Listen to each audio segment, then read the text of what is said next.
Happy Eid दोस्तों। हर सोमवार शिव मंदिरों के बाहर सड़क तक भक्तों की लाइन लगती है।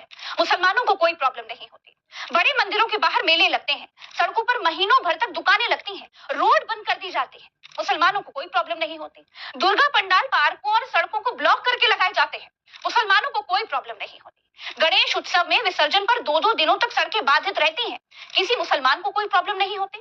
कांवड़ यात्रा के दौरान भी तोड़फोड़ से लेकर के सड़क जाम तक न जाने कैसी कैसी परिस्थितियां आ जाती हैं। मुसलमानों को कोई प्रॉब्लम नहीं होती। होली पर भी सड़क चौराहों पर होलिका दहन होता है। मुसलमानों को कोई प्रॉब्लम नहीं होती। दोस्तों, दिवाली पर अलाए बलाएं भी सड़क किनारे ही जलाई जाती हैं। मुसलमानों को कोई प्रॉब्लम नहीं होती। शोभा यात्रा, राम डोल, गणेश विसर्जन, दुर्गा विसर्जन और ना जाने क्या क्या, हमारे त्योहार सड़कों के बिना हो ही नहीं सकते। क्या हम लोग ये सब त्योहार अपने घरों के भीतर मनाते हैं? नहीं ना। त्योहार तो छोड़ दीजिए दोस्तों, हम हिंदू लोग बारात लेकर के भी 2-2 घंटे सड़कें जाम करके सड़कों पर ही नाचते हैं।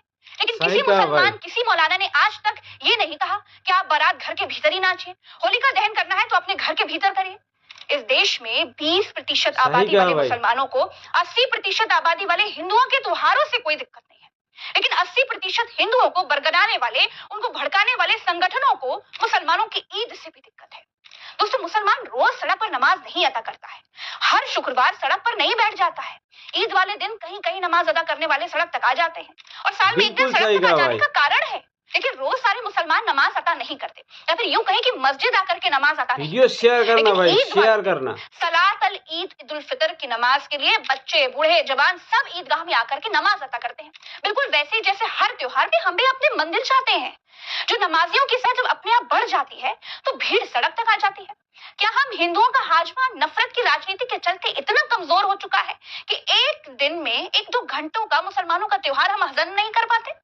जब होली पर हिंदू कहते हैं कि उस दिन मुसलमान अपने घर में ही रहे, तो ईद वाले दिन भी हिंदुओं की छुट्टी होती है, वो भी अपने घर में रह सकते हैं। लेकिन मैं ये नहीं कहूंगी दोस्तों, ये गलत है। ईद हो या होली, सब भाईचारे के त्योहार है। किसी को भी घर में रहने की कोई जरूरत नहीं। सही बात है। खुशियां मनाने की जरूरत है, खुशियां बांटने से बढ़ती है। सही तो बात खुशियां है। बांटने की जरूरत है ना। हेलो, वीडियो दबा के शेयर करो भाई, क्योंकि मैं ये जानती हूँ दोस्तों कि मैं नहीं बोलूंगी तो कोई नहीं बोलेगा। बहुत छोटा सा उदाहरण बताती हूँ।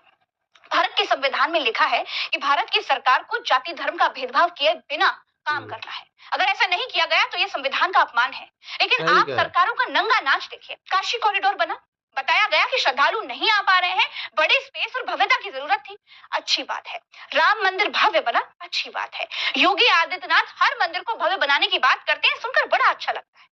लेकिन क्या सरकार ने कभी ये कहा कि मस्जिद में नमाजियों के लिए जगह कम पड़ रही है, उनके लिए एक मस्जिद कॉरिडोर बना दिया जाए, इससे नमाजियों को सड़क पर नमाज ना पढ़नी पड़े? अरे कोई अपनी खुशी से सड़क पर नमाज नहीं पढ़ता साहब, आपने उसे सड़क पर नमाज अदा करने के लिए मजबूर किया है। सरकार का काम मंदिर बनवाने का नहीं है। लेकिन भारत में अमृतकाल के बाद मंदिर के पंडे और प्रधानमंत्री के पद के बीच का अंतर खत्म सा हो गया है। अगर सरकार मंदिर बनवा रही है तो मस्जिदें भी तो सरकार को बनवानी चाहिए। yes. सरकार अगर हिंदुओं की है तो सरकार मुसलमानों की भी तो है।